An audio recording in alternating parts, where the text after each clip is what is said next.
Hello, everyone. Welcome to Inside the Birds TV with Geoff Mosher and Adam Caplan, presented by DraftKings. And look, it's a short week. We're going to break down this Thursday night's primetime matchup between the Eagles and the New York Football Giants. And, of course, we're excited to bring in a friend of Inside the Birds. He's the Giants beat reporter for ESPN.com's NFL Nation, a rising TV star, and a good friend of both Adams and ours. It's Jordan Raanan. Trying to butter me up here. Well, when you have to talk about two one-win teams going against each other and get somebody to do you a favor, you got to do that, you know? Well, one of them has a tie at least, you know. They're not just any one-win team you guys are covering over there. No, but I'm happy to be with you guys. Two of my favorites for sure. Yeah, awesome. Birds fan, you know it. Thank you. Good to talk to you again. And for most people who don't know, any new listeners around the country, Jordan, before he was a big, popular TV star reporter for the Giants, he covered the Philadelphia Eagles for a couple outlets himself. So he knows both teams very well. Before we get started, I want to tell our listeners to download the top-rated DraftKings Sportsbook app today and use the code ITB for a special offer when you sign up. That is code ITB for a special offer when you sign up at DraftKings Sportsbook. Jordan, where do we begin with these two wonderful teams? I joked with Adam the other day that the whole division while we're at it, man. Well, pretty much. Anybody who's ever seen the Spider-Man meme on the internet of Spider-Man pointing at Spider-Man between the injuries and the losses and all that's going, the big fishbowl of a big city, that's the Giants and the Eagles right now. Yeah, well, the Giants are coming off a game against Washington, so this is back-to-back weeks, similar things. I mean, at least I think you want me to give you a little optimism for the Eagles is the Washington football team was coming in with Kyle Allen as their starter, right? And at least, I mean, they're an awful team, but at least you have a quarterback there. And I was thinking about it. The best quarterback in the division, regardless of what you think about Carson Wentz right now, is pretty much Carson Wentz. And probably by a lot, to be honest. Yeah. At this point. Yeah, I mean, think about the options right now. We got Andy Dalton over here. You got Kyle Allen over here, and trust me, when you see Kyle Allen and watch it in detail, you'll realize it's pretty special. Wow. Hey, real quick, you brought up that Washington game. Were you surprised by Ron Rivera's decision to go for two at the end of the game? A little bit, but yeah, what's his nickname? Riverboat Ron. He's Riverboat Ron. They stink. Who cares? Go for it. Show your team you have confidence, and they just drove down the field. I guess he figured that was probably – look, their offense is brutal. I guess he figured that was their best chance. They just put together a drive. They hadn't done much throughout most of the afternoon. I mean, neither team really did. But I don't know. So I guess a little bit. But at the same time, as and you guys know this, when you're a reporter and you're trying to make sure you have something written up at the buzzer, you're just like, we don't want – the last thing you want is overtime. You're like, get it over. Yeah, go, Ron. Yeah. I lived that one for the Miracle in Meadowlands, too. I was working for Fox Sports, and I had to write the game story. And I wrote it after three quarters because the Eagles were getting smoked. And you remember they came back. Somehow they got it to overtime, and Deshaun Jackson had the punt return, and Tom Coughlin went off after the game. But as you said, if you've ever covered a game before and you're right, you want that thing not to go to overtime. Don't jinx it. You want a blowout. You want a blowout too. You want right, exactly, right, exactly. But I foolishly said something like, "Well, we won't have overtime," and all the writers looked at me like they could kill me. Yeah, that's a big baseball thing, right, Geoff? You know that. Oh yeah. Well, forget that. I mean, just that Eagles-Ravens game. Let me tell you, I worked that Control-Alt-Delete button pretty hard over the last 5 minutes of that. Yeah, they almost came back. They did. Give them credit. They battled. But hey, here we are. With an awful division where what do we think the winner is going to get? Does anyone get the 7? Well, I would think, amazingly enough, right, the Cowboys actually have the easiest schedule. So it'll be interesting to see if Andy Dalton could acquit himself a little better than he did on the other Monday night. That was awful. Well, they can't protect. Yeah, they have major issues, guys. Dallas can't protect. They've got 3 starters out, backup offensive linemen out.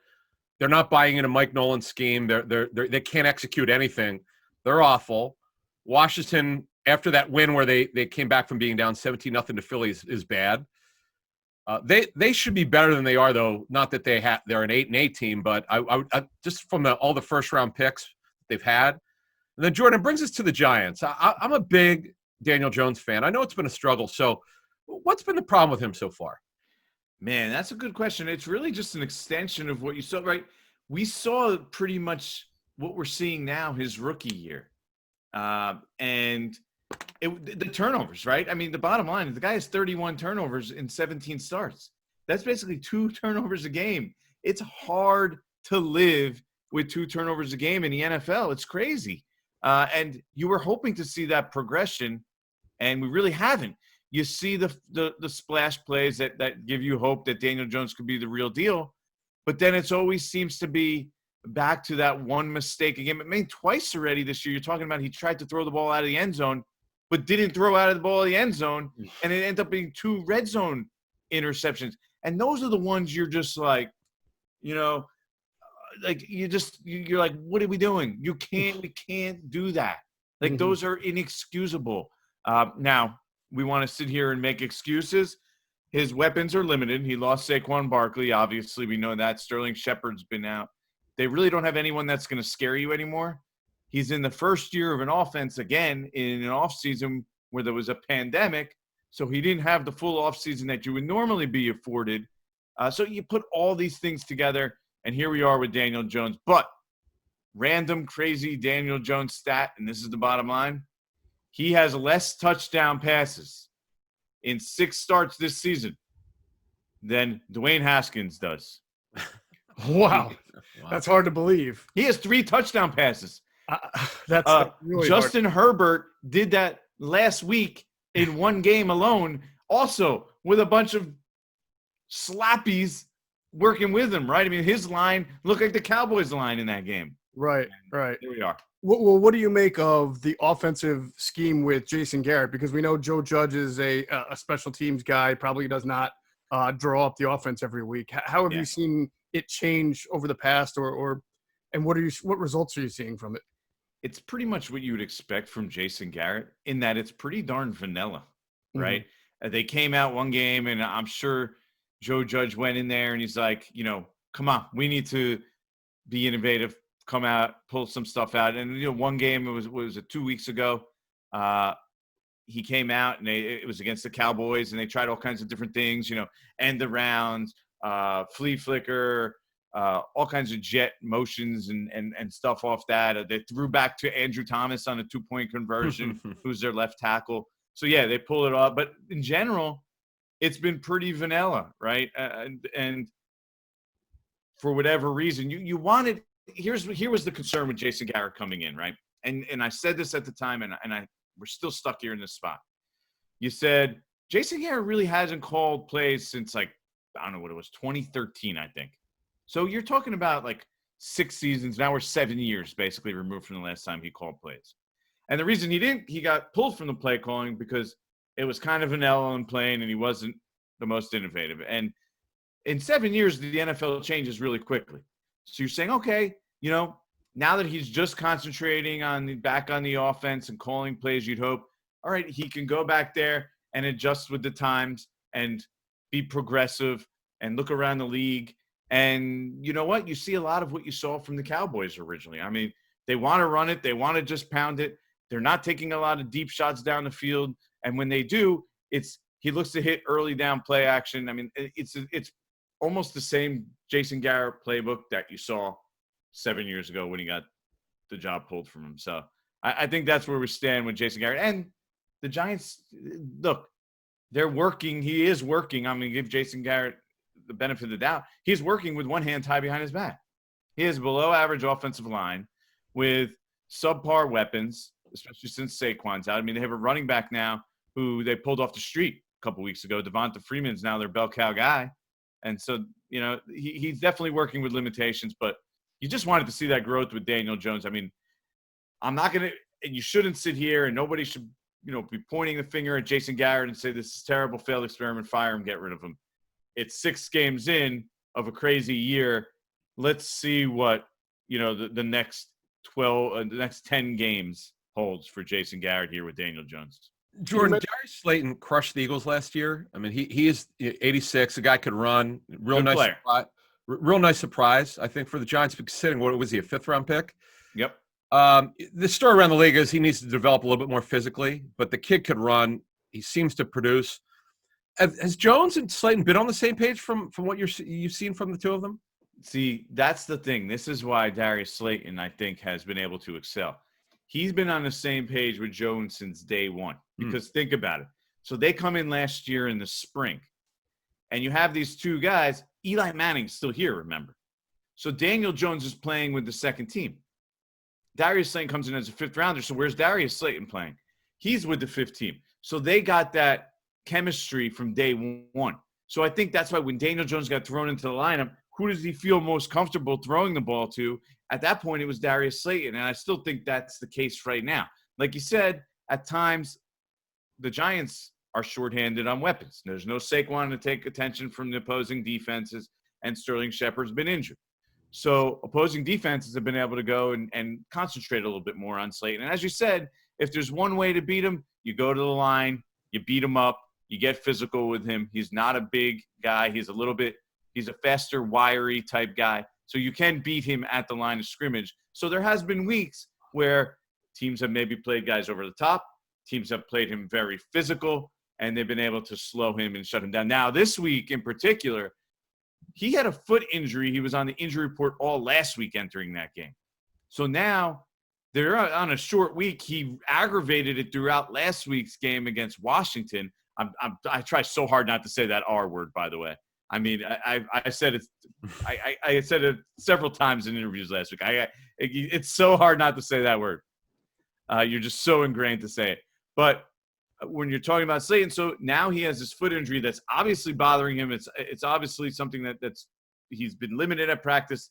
It's estimated, this week, estimated practice because they're not really practicing. But still, he has a foot injury. He had to leave last week's game at times, and he's not going to be 100% in this game. He's going to be dealing with that little foot injury, that foot pain. So it'll be interesting to see if he has that explosiveness that, really is what makes him a good player. He's a guy who can get down the field. That's his skill. Now, is it that University of Maryland education that prohibits you from being able to pronounce team names correctly? Just wondering. I mean, you went to school right around the corner. So, but anyway, I digress. I want to ask you about nice mug there, buddy. Nice mug. Thank you. Evan Ingram. We wait for the breakout every year. Exactly. Yeah. Look, if this game against the Eagles, who have given up, what is it, Adam? 6, 7 touchdowns to tight end? Five to tight end. No, actually 6. Did Boyle get 1 or 2 last week? He got 1. So now 6. It's 1 to Logan Thomas, 3 to Tyler Higbee, 1 to Nick Boyle, of all people. If Evan Ingram doesn't have the breakout game you've been waiting for 5 years, then maybe something is not right with Evan Ingram. We've been saying this for several weeks now. We're like, oh, this is, he's got to do it against this. But no, Evan Ingram might be in witness protection or something at this point. That's the one where you want to point your finger at Garrett because, look, Evan Ingram, for all you want to say about him, he's a softer tight end. You could beat him up. He can't block. If there's one thing he could do, even under McAdoo, under Shermer, at least he was a receiving threat, right? It was close to 60 yards per game receiving. The problem was staying healthy. So he was averaging close to 60 yards per game receiving, at least as a tight end every time he played. It's probably even higher because he left probably like 4 of those games with injuries. So like you're talking games he played from start to finish. The guy probably averaged close to 65 yards receiving per game, which is a really, really good number for a tight end. I mean, you're talking he's in the Ertz category, the Kelsey, Gronks, like those guys are the only guys that get over 60 yards average per game. But Jason Garrett comes and he has this great track record with tight ends. His offense is supposed to be tight end friendly, but guess what?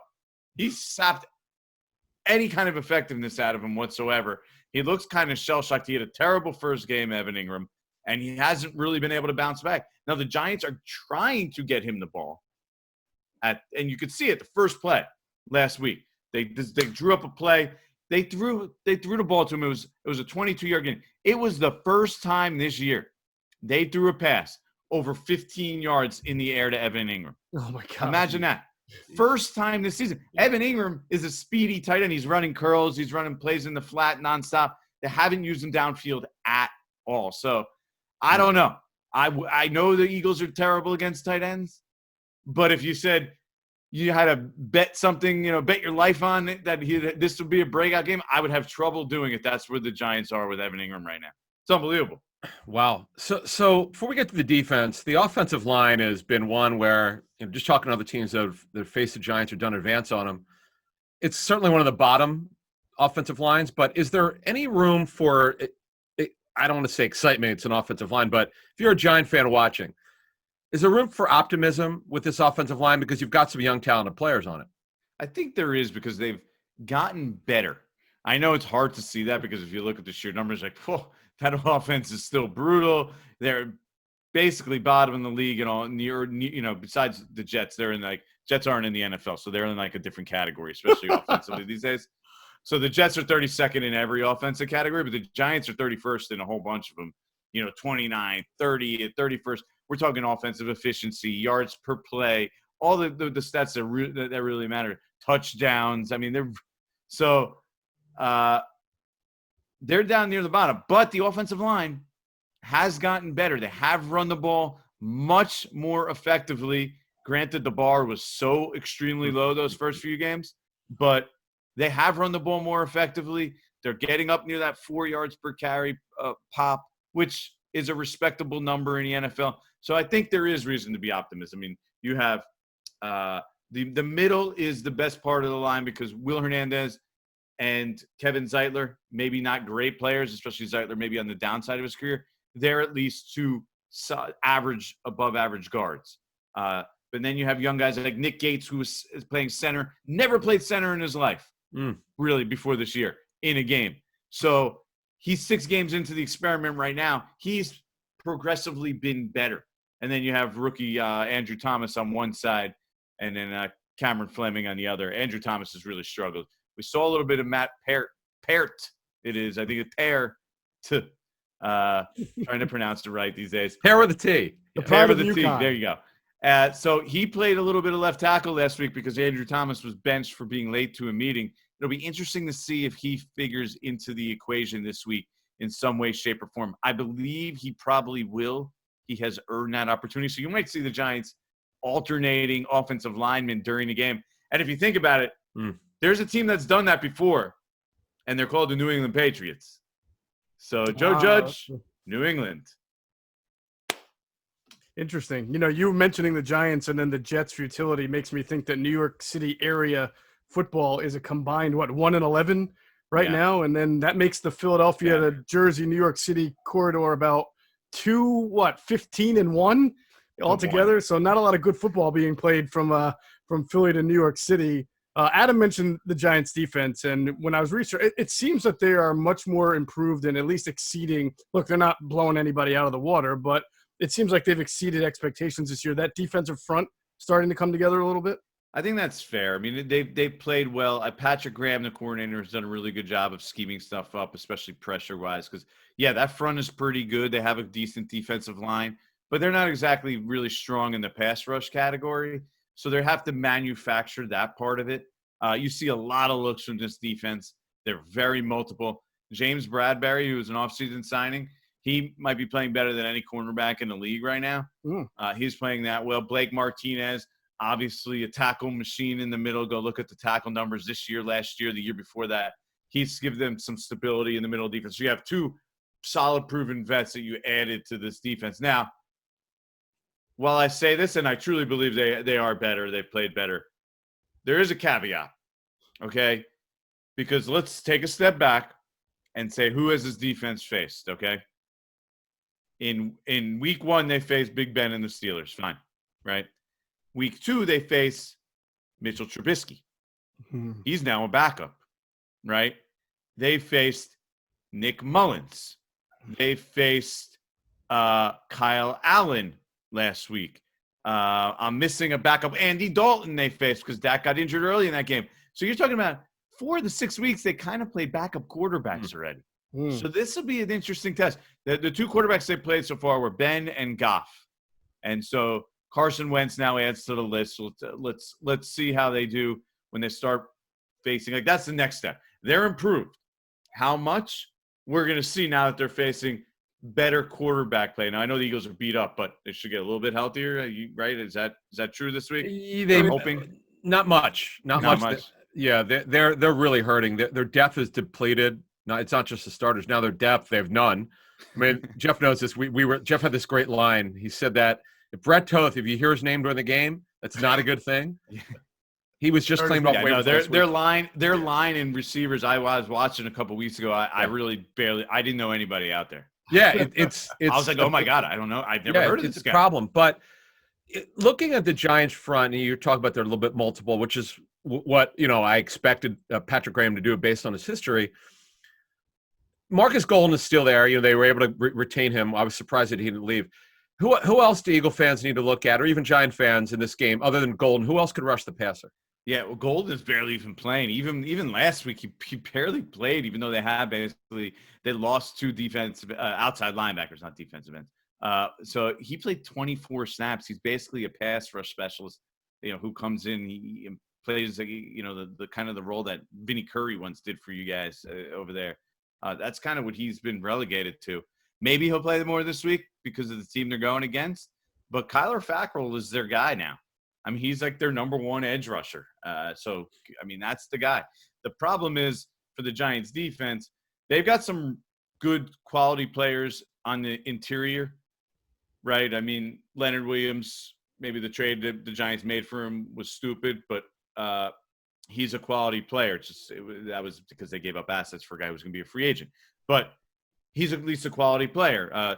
Dexter Lawrence, he looks like he's going to be a good player. And Dalvin Tomlinson, another quality, solid player. The thing is, they're all way more on the side of run stuffers than pass rushers. Neither of them are big pass rushers. So they don't have the big pass rusher from the interior. It's maybe Leonard Williams and then who knows what else. Nothing really in regards to the pass rush. And then Kyler Fackrell right now on the edge. So those are the two guys. If you stop them, it's hard to imagine, unless the Giants are drawing up blitzes that the Eagles are just totally whiffing on, which I guess is possible because, like, who's playing on the offensive line for them right now, right? So if you're the Giants, I would expect a lot of that. Safeties, cornerbacks, middle linebackers, they're going to be coming from everywhere, anywhere and everywhere. So let me ask you, I know it's been a short week and access is different in these type of days, but is there anybody that the Giants are talking about as far as the Eagles and what they've seen, and what are they saying about the Eagles? Yeah, I mean, Joe Judge was very adamant about this team offense still being explosive. What? Yeah, even though they don't have all their players, obviously. I mean, I get it. I mean, you say the same thing, but tell me, the last 2 weeks, they have seemed to make a lot of explosive plays. Against two great defenses. It's amazing. And against two really good defenses. So I think that's kind of what he was saying. Mm-hmm. We can't look at it as there's no Miles Sanders. Zach Ertz is out. This team can't make plays. They can't make big plays. We just have to sit there, shut down the run, and we're going to be fine. That to me has been something that has stood out. And then Logan Ryan was sitting there talking about, like, hey, we know everything about guys like Logan Thomas, and we know that these guys we've never really seen them. I'm sorry, not Logan Thomas. Who's Travis Fulgham? No, who's the Eagles' converted tight end guy that they have? The wide receiver, the big wide receiver. Oh, Jason Kroom, right? Oh, no, Akeem Butler? Akeem Butler, who's I'm talking about. Sorry. Hasn't even played yet. They played Logan Thomas last week, who's like the converted quarterback to tight end. But yeah, Akeem Butler he was talking about. And he's like, look, we know what Akeem Butler does. We know we've been studying these guys, even though we know they have never played the position before. We've never seen him play tight end. Like, that's kind of what they're expecting. And they think that they can make some big plays with guys like that and Travis Fulgham and whoever else out there, the Eagles throwing on the field. And the real reason is because Carson Wentz is back there. And they do respect him. Joe Judge was saying today, look, this guy is a good quarterback in the NFL. I know, they started slow or whatever, and he's under pressure there in Philadelphia, but he's still able to make plays. So I think that was, to me, what they kind of were really stressing today. Well, one of the surprises to me, in fact, I was shocked when I watched about 10 minutes of last week's game. I'm like, why is Ryan Lewis in there? Ryan Lewis has been on 8 teams. In fact, a little nugget I got from a scouting source said that had he not run well at his pro day, I think it was, he would never sign with an NFL team because his tape wasn't very good at Pitt. But he's so fast, every team's enamored with his speed. So Jordy, we look at Ryan Lewis. He started last week. What in the world's going on opposite James Bradbury? Yeah, well, that's the thing. The Giants, their defense in general, they have some pretty big holes, okay? Like cornerback 2 spot, big hole. Like they are already on their third starter this year. Oh, Ryan Lewis, you're up. Madre Harper, who they claimed off the Vegas roster a couple weeks ago, he's next up in line. I would put a lot of money on saying he'll get his chance to start at some point this year. If you're going to attack the Giants, that's where to go.